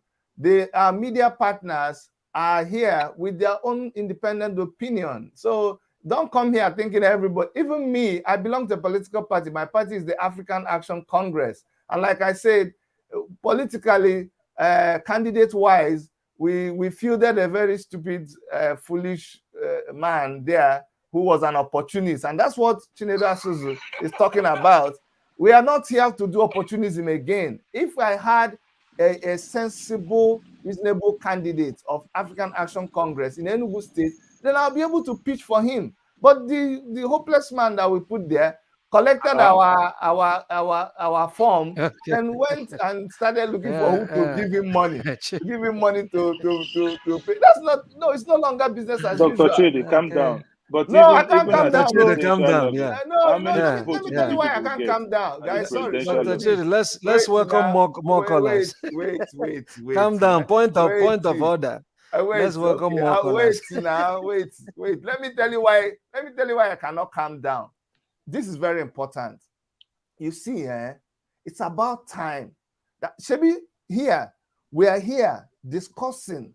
Not really big. Don't you see what's happening in Enugu State? It's not about party. It's about the person who, if you do anyhow, you will see anyhow. That's where we are right now. And I like the dynamic. That's why I can talk like this. It's really very annoying that people will work very hard, work on ideology, build their party, and one opportunities will just come and rubbish everything. It's very angry. It's very, very annoying. But I take your point of order. I will calm down, but I will not take back what I said. Okay, point of order after disorder. Let's take the caller on the line. Caller, please. Thank you for holding on. Go ahead, please. Oh, there's no problem. You see, Go ahead. Good evening, Dr. Chidi. Yeah. And then good evening, CEO. Yeah, good evening. Good evening, Mr. Ezoke, and then Chinedu Peters. Good evening to you. My name is Pastor Nzubechiku. I'm calling from Enugu. And then I'm very happy for this program. It's a worthwhile event. And I'm a typical Nkano man. So I just want to make some comments direct to, this is a sensitive moment in Enugu as it stands now, and then everyone who loved the growth of this state is going to be very, very viable, and then put not just his comments, but put his wisdom in place so that Enugu State can regain her strength again. So first of all, I want to comment on the 4 major candidates that is contesting for this apex seat in Enugu, which is the governorship seat. First is Peter Mba, Frank Nweke of APGA, Peter Mba of PDP, then Waki Beya of APC, and then Edoga of Labour Party. Now, first, the thing I want to say is that basically, if you watch this whole, the Labour Party man is just a guy being carried by the wind of Peter Obi and the Labour Party. Then again, if you go through his manifestos, I don't see his manifestos as strong as anything that is going to be capable to stand the test of time, if not the wave of Peter Obi. Then going to the fact of Frank Nweke. Frank Nweke is a man he's a man that when you look at him, you see that he's a man that is capable. You hear him talk, you see his manifestos, you know that this guy actually came out for this hot battle. And then you now watch another man, the Waki Beya, who is also coming up with his own platform, coming up with so many things that he's going to do for Ndienu with then Peter Mba. But where I want to majorly, because for me, I have a candidate that I'm standing with, and irrespective whether he win or he lose, I'm going to still vote for him. But I think what Enugu State need now, there are 2 things that Enugu State need now. Enugu State number 1, in as much as that everyone who is in Enugu is praying and wishing that Enugu State will be redeemed from the hand of Ebano dynasty. This has been a syndrome that has been eating the state off for a very long time. But I just want to appeal to our people who are listening to me this evening so that we don't make the same mistake that Anambra people make. I'm sorry if I sound so, but I think we need to, this time around, calm down so that we are not going to use because of the obedient wave and vote in scorpions and pythons that are going to, cling us and then swallow us at the cost of the line. So we need to sit down and weigh this thing and balance it. First, when you were talking, I think you mentioned something related to the antecedents of the person that is coming up. For instance, we need to check the antecedents of those people that are coming up. Frank Nweke, his antecedent, and I think Frank has served as a former Minister of Information, and then his profile and what he has been able to deliver to the people, even in this state and in the federal level. Then we want to watch, because to me this battle is between Frank Nweke and Peter Mba, to me, and I'm standing for Peter Mba. Let me just be very plain. I'm standing for Peter Mba. I've always supported him, even right from the time. Not because Peter Mba is we need to move on because there are two.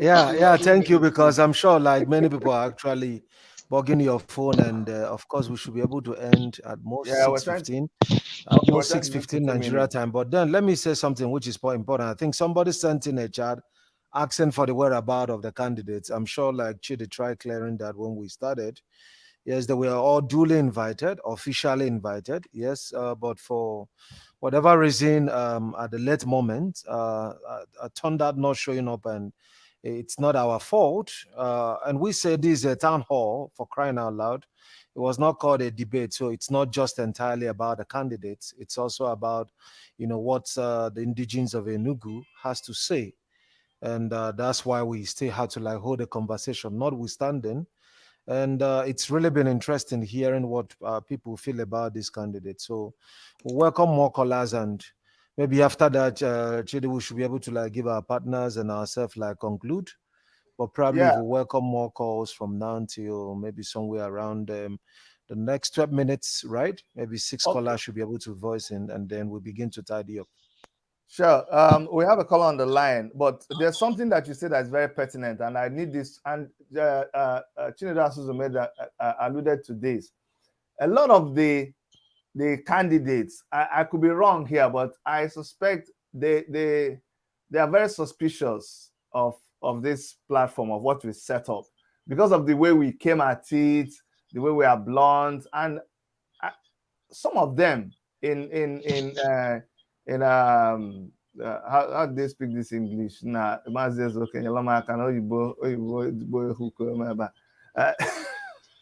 fairness, in fairness to them, in fairness. Yeah. Okay. Mazi is okay. He's a very dark human being. He's not fair. So can you say So okay. Let's welcome the next caller. I'm coming. Before we go to the next caller, see, in fairness to some of them have been going out there to actually meet with the people. But the point there is that this town hall, it's not about the candidates. It is us that have organized. We are having a town hall meeting, and we invited these people to come so that we will query them. We will interrogate them. Nobody begged them. They went and bought the form. They are applicants. All of them, all 4 of them, they are job applicants. They want to get job at the Lions building. So this is interview. The person who doesn't want to come for interview, they have their reasons. I cannot speak for them. But the person who comes, we are going to do this over and over again, like Chinedu says, and put them under pressure from now to the end of very close to that debate time. Mazi is okay. Would you want us to take this call, or you want to make your comment now? Okay, we didn't hear you though. We didn't hear you. We didn't hear you. On mute. Your mic is muted. On mute. Mic is okay. Your mic. Mazi is okay. Unmute your mic. Okay, let's take the caller while he's trying to sort himself out. Let's welcome callers, and after that we'll have opportunity go ahead, to caller on the tidy line. up. Okay, I agree with you. Go ahead, caller on the line. Is caller on the line. Hello, good evening to all of you. Good evening, sir. Dr. Tidi, I want to really appreciate you for the good job you are doing. I've been following you for a very long time now, and I'm happy to hear you deliberate on what is going on in Enugu State. But before I proceed, I'd like to introduce myself. My name is Okoli Chipugeku. I'm from Enugu West, Udi local government area to be precise.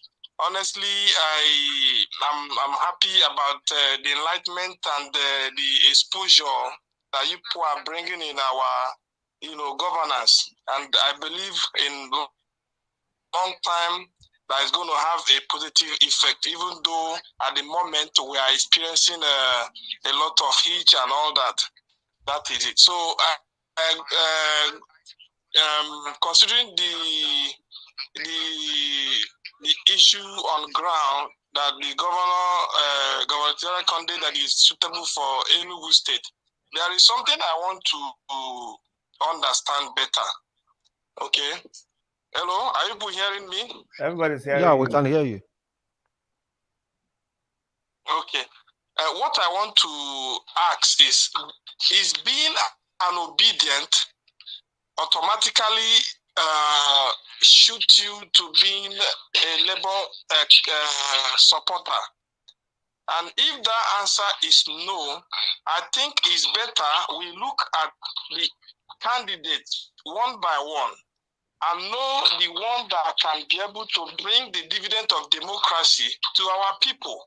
Because at the end of the day, that is what Labour Party stands for. So for me, the question or the issue of being Labour or APGA or whatever shouldn't amount, because at the end of the day, what we want is good governance. So if somebody in APGA has their citizen, has all the quality to bring good governance to our people, I think we should go for him. And if the one that is in Labour seems to have a questionable character, or maybe doesn't really suit obedient people, then we will now look ahead of him and choose someone that can be able to deliver. That is my humble submission. Thank you, every one of you. Okay.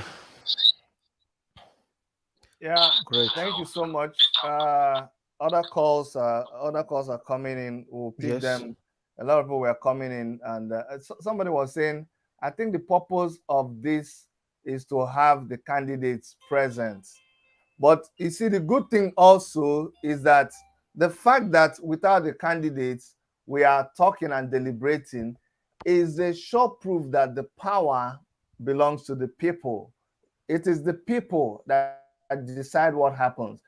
The candidates, whether they are there or not, it's good to have a leader, but if the leader doesn't get to a point where the leader is more important than the people. So this whole town hall is, first of all, the importance is for the people, and then secondly for the candidates. So it is the candidates that are supposed to take advantage of this gathering, and not the people take advantage of the candidates being there. So call on the line, go ahead, please. Tell us your name and then go ahead. Hi, Chidi. Good evening. My name is Franklin. I've met you on a preview on a certain platform before. We've interacted, Sure. and that was when we had the onset of the obedient movement. Now, the reason I'm calling is because I saw on the screen that you guys are discussing about Enugu State, and I can Hold on. Let me correct an impression. This is not obedient movement platform. This is this is not the obedient movement platform. Definitely, but you have Mazi, what's it called? It's okay. No. And See, we're talking about no. Listen, let us reorder things very, very well, because with these days we're about making things very, very clear. That's why this is a town hall with a difference, not Bola Blue or Blue Bar. So what we have here is worship media. This is a media event. Let's look at it from that perspective. It's a media event. Worship media and led Africa put up this town hall. Now, Mazi Ezoke is our media partner. Asuzu Chinedu is our media partner. Sahara Reporters is our media partner. They are all here, but individually too, they have their political inclinations, and people out there. That's why it is important that each person calls and supports their people. So if you're seeing that not Labour, obedient movement is dominating it, and it's beginning to look like it's obedient movement platform. Yeah, I am African Action Congress. I am not obedient. So let's just make that very clear. And if other people, if you're there and you're watching obedient take over, don't go tomorrow and say that it's cheated. I brought obedient here. It's you people that allowed it. I never said you are obedient. From the get-go, you told us you are not with us. Okay, and we left you. We allowed you to be, isn't it? No, you said now you're seeing me in obedience platform, so that's why I had to correct you. But go ahead. Well, it's all good. Yeah. First of all, my own take on the governorship candidates, the governorship election is this. I know, to an extent, Frank Weke is a very sound individual. And it's quite unfortunate that the obedient tsunami is what it is at this point, especially in the Southeast. And whether we like it or not, it's going to affect him. The reason is this. I do not know. It's difficult to gauge the extent of enlightenment that our people have when it comes to voting. Because it's quite popular. And a whole lot of us, a whole lot of people are also of the idea that we want a government that we can hold accountable. And most of us believe that people coming from all these other platforms that we do not, that is not strictly affiliated with Peter Obi, that it might be difficult to hold people accountable. And that is why a lot of people are of the opinion, let us first of all get out the old order. And that's why you find a lot of people still supporting someone like a Doga in Labour Party, because they believe, okay, let's get rid of the whole order, because what they want to erase above every other thing is a handwriting of PDP in Enugu State. personally, I do not want someone from PDP to get in, regardless of what is it called, how credible or how efficient that this gentleman, what was his name, Frank Mba, is. Why? Because we do not want people coming into governance by the sheer recommendation of the so-called political godfathers, especially in Enugu State. And that is why you find some people who want to say, let us go for Etoga or let us go for Frank Nweke. It is not necessarily because Mbaye is not competent. I believe he can be competent, but I also believe that the party which he stands at this point, he can do little or no good coming from that party. That is what I believe. So for me, Frank Nweke is good. For me, Edoka is good because Edoka is under Labour Party, and I'm sure that he's not going to want to do anything that will make people to start saying bad things about Labour Party when he gets there. Because if he does something that people do not like, they're definitely going to vote against him. And the level of enlightenment we need to get into is when we start voting individuals, not just party. Even if we are supporting Labour Party at the federal level, how do we start filtering the process through which we get into that Labour Party? Because come 2027, you will see a lot of people going to even buy forms in Labour Party, people who are not even, well verified and all that. That is the level we need to get into. How do these people get those tickets? How do they do those primaries? What level of control are we going to have when it comes to the primaries? How we elect people who start carrying those tickets, even in the state level? And I'm sure that if Frank Jr. had known that Labour Party would get like this, I'm sure he would have picked the party ticket, from the get-go. But we are where we are at this point. But all right. I just Chidi, just a follow-up question for him, which I expect him to answer. He in has a 30 follow-up seconds, question for you. and Hold then we'll on. begin to tidy up. Yes, a follow-up question. So, looking at the state of things in Enugu now, with the four major parties.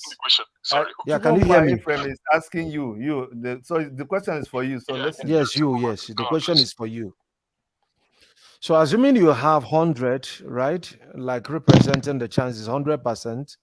To share these chances to the four candidates, how many percent do you think out of that 100? How many does APC have? PDP, Labour Party, and of course APGA.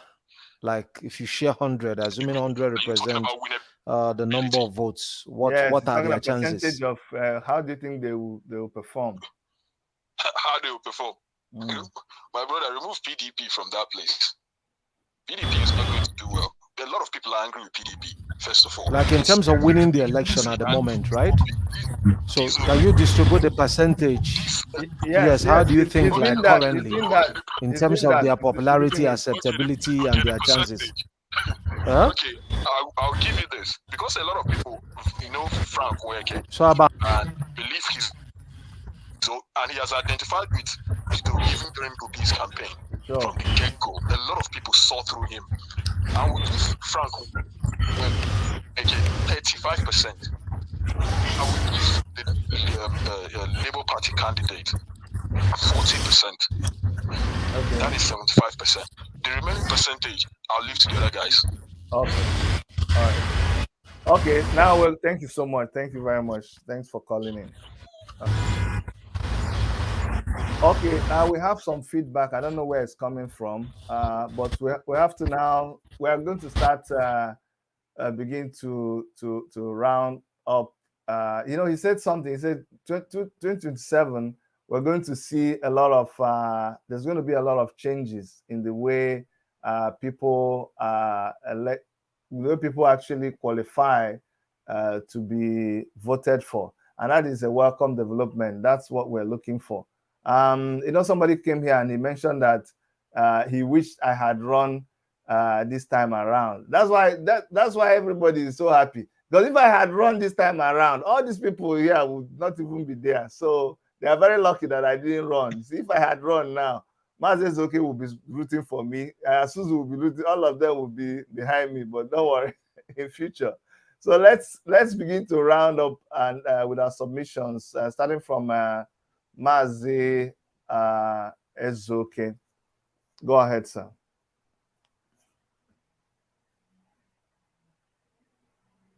No, you need to, no, it's okay. Yeah, now you're muted. Okay. I had been unmuted, but I think the call I had interfered with the. Please unmute. No, I'm he's unmuted. unmuted. Maz, you're No, mute. go ahead. Chukuma, you need to go and come back because there's a delay on you now. You need to go out and come back. So can you hear me? Yes, it's okay. You're okay. You're okay. Okay. So what I was trying to say is, again, you have an opportunity to move to the obedient family. You have been a place where me? Yes. No, you're changing the topic. You're changing the topic. No, I'm not. I'm coming now. You asked me a question. You have been in a place where there is no growth in the last couple of years. Where? You know where you are now. The obedient movement. The obedient movement is no. You have to be fair. We started a movement that obedient movement. I am fair to you. Fair. How can you say there's no growth? Where there is no growth, where there is stagnant. Which? The scores you had in your presidential election in 2019 is gone down from what it is in 2023. No. Then that means, you see, okay, let's even have that debate. You see, that's why it is important that we are not hypocritical. You are at a place right now where you're talking about movement and you're talking about party.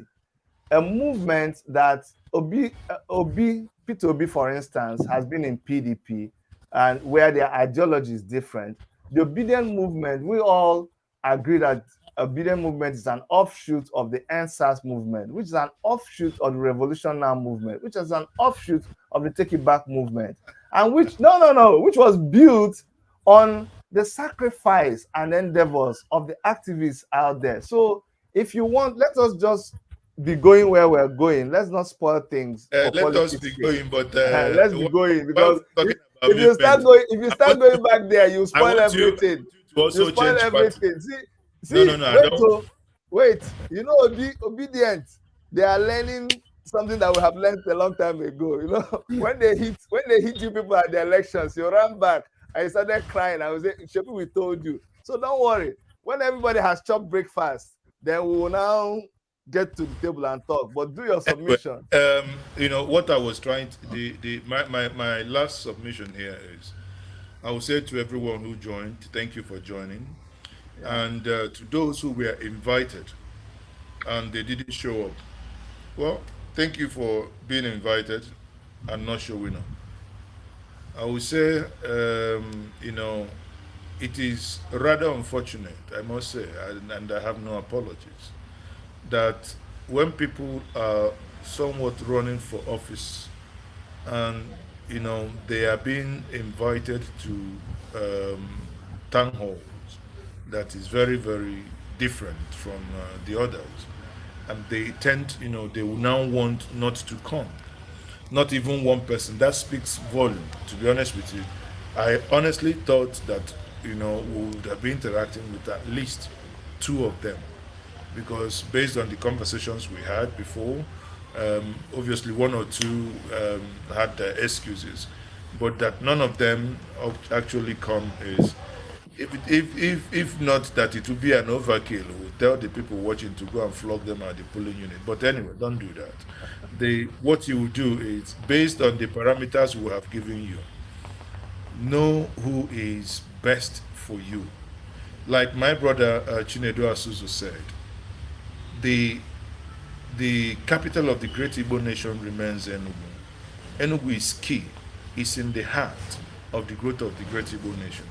Now, we must, for 2023, this is now beyond Enugu, move beyond mediocres. We must now, not like what happens in the state called Abia, where the only visible structure done in 8 years is a single flyover. Whereas if you cross to the neighboring Ebonyi state, you are looking at 23. If you cross to the other side, you're looking at 13. But in one, someone is asking you that the only reason why, is asking you, I'm doing you a favor by constructing this because you didn't ask me to. He's saying it as if you paid him money. We must then look at those that must not look down on us, those that should be able to, if you call them to on Twitter Spaces, to come and address you. Let's not make the mistake, because I've sometimes I feel real sad about my own state, because we had hope that we should have a governor who should join like this program at least once every month, to tell the people globally, this is what we are doing, this is what we have done.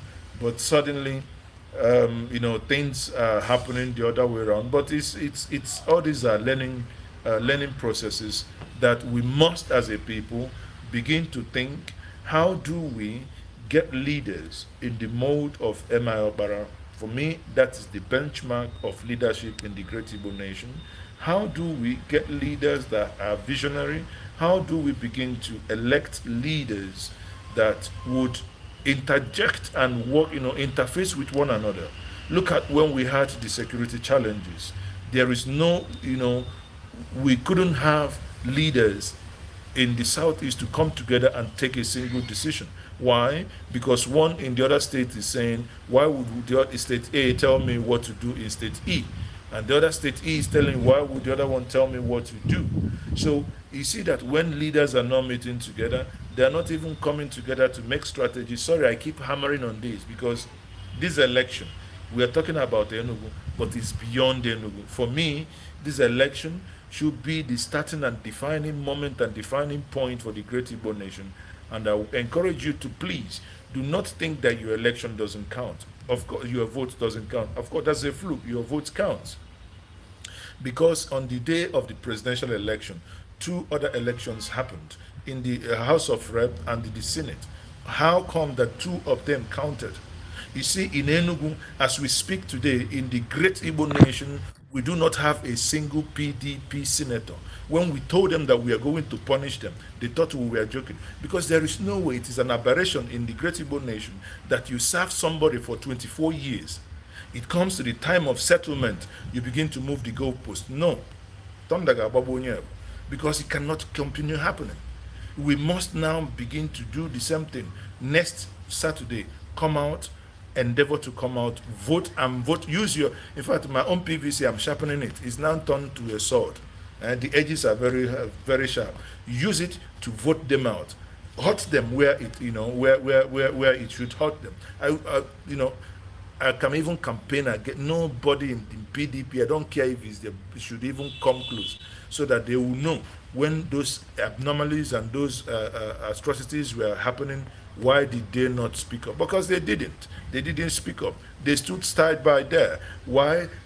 Something that was due to them, something that you have supported every other person to happen, it came to your turn, everybody kept mute. So we must begin to build a better future for the Great Igbo nation, and in larger part, a better future for Nigeria. Thank you, my brother, for having me, and thank you, listeners, for also listening to us. Thank you so much, Mazi Ezoke. Mazi Chinedu Asuzu Peters. All right, gentlemen, thank you very much. And the viewers who have participated in this program, thank you very much. I'm not going to bore you with too many words, and I concur with everything my brother Mazi Ezoke has said. And some of you who have made your calls, I concur with you. Saturday is another day of judgment. That is all I can tell you. And we are going to judge them accordingly. You see, when they did that charade of announcement of results in the presidential election, they thought that they are going to break the soul and the will of the people. Actually, they attempted to. But thank God we were able to hold the people first and bring the fire on, that they will come out even more angry to judge them and dismantle the structures of impunity, the structures of corruption, the structures of backwardness and bad governance. So that is what will be happening this weekend.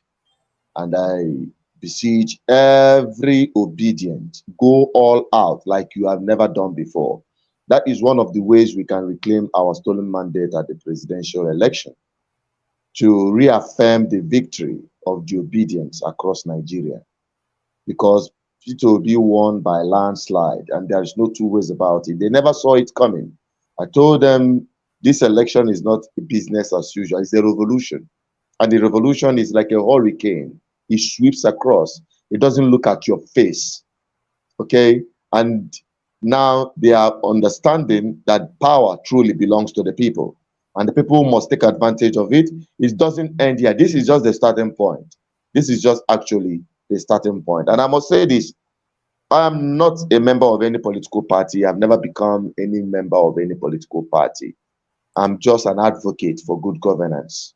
And the obedient movement, I am fully part of it, because this is what we've been preaching. This is what we've been saying. This is what we've been advocating for. And today, Nigerians are seeing the powers they have. If only the ordinary Nigerians, the suffering, frustrated Nigerians understand the powers they have.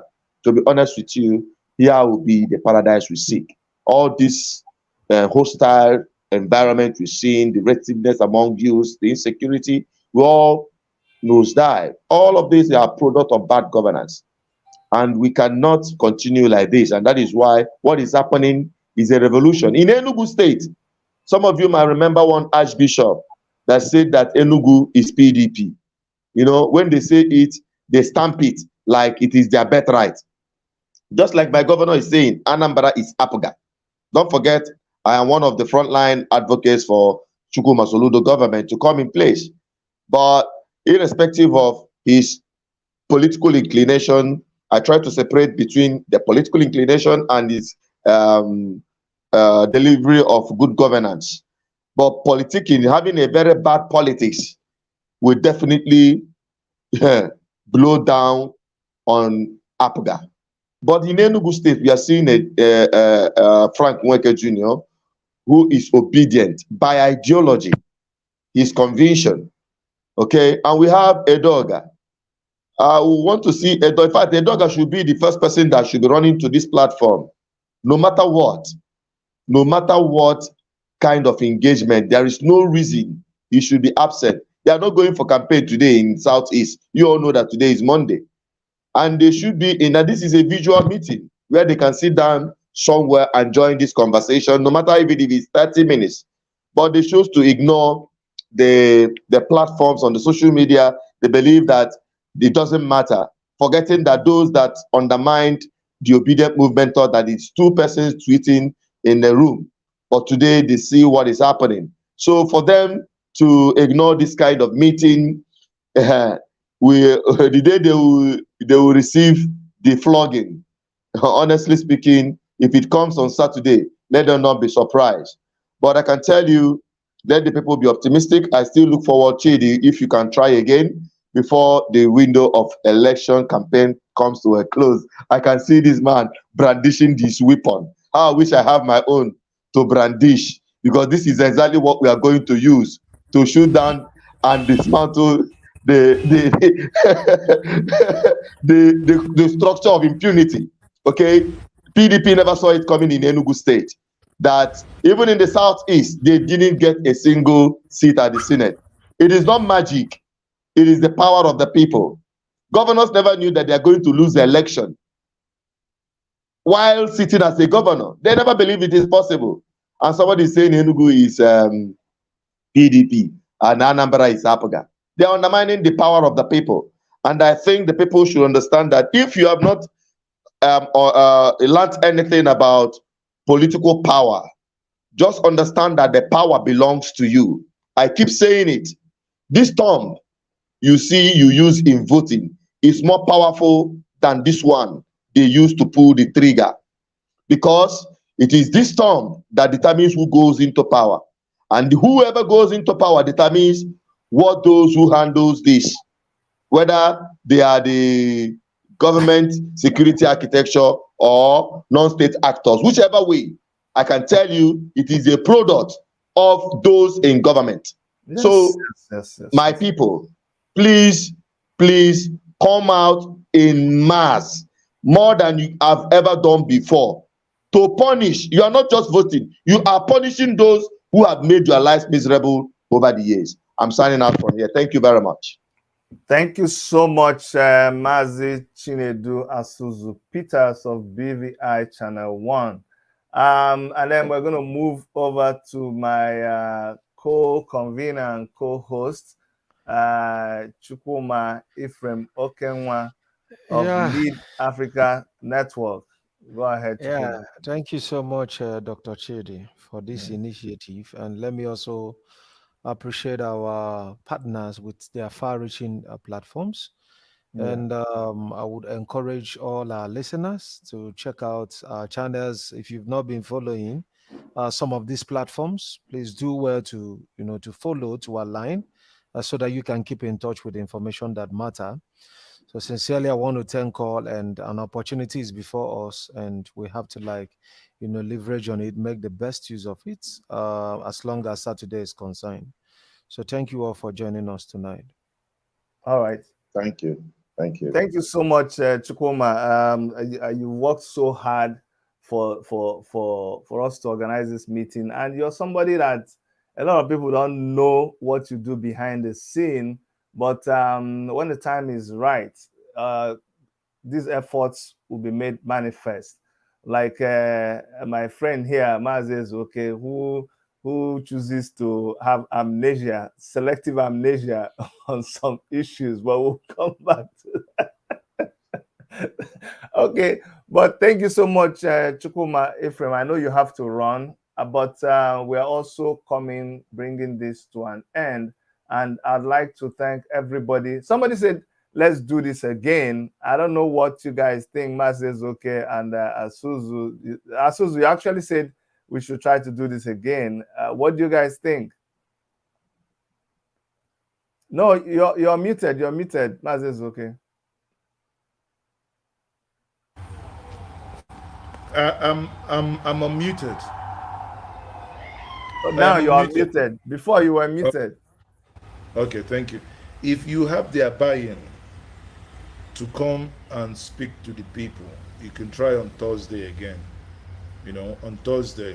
Tomorrow is already Tuesday, right? So Wednesday or Thursday, if you have their buy-in, you can try it again. But again, let it not be abamba tunogo ababa tunogo oroko nogo kapi alaku. Yep. Anyway, honestly, for me, like one of them asked me, what if the election had happened that's 2 days ago, Saturday? All this would have been over. I agree with him. At this point in time, we can say a lot of people have made their decision, but still not true. The way I've seen this election, every day counts, every moment. One simple statement by somebody changes everything. One interview by a person changes everything. So, but we are going to learn from all of these dynamics. Let me use this opportunity to thank you guys, our media partners, BVI Channel 1. Thank you so much for the job you do on the scene and behind the scene. Amazes, okay, we'll go way back. Thank you so much for all you do with Njenje Media. I think we all that have been in the trenches, I think we can begin to smile. There seems to be light at the end of the tunnel. Those days that we will break our head and all these people will dominate us, bully us, stamp over our head, shut us down, and make people laugh at us. See who is laughing now. So I want to thank all of you guys and thank you for coming. Thank you very much. God bless you. God bless you. Oh, okay. All right, guys. Our media partners are going to be taking their leave, and I'll be rounding up too. I would like to thank every one of you, those who were able to come in and those who were not able to come in. The candidates who responded to us, I appreciate the fact that you actually responded to us. Those of you who didn't feel that we deserved any response, it's still up to you. I guess on the day of election, people will also respond that way to you. But on this note, we are going to call this a day. Special thanks again to Sahara Reporters TV and Iroko.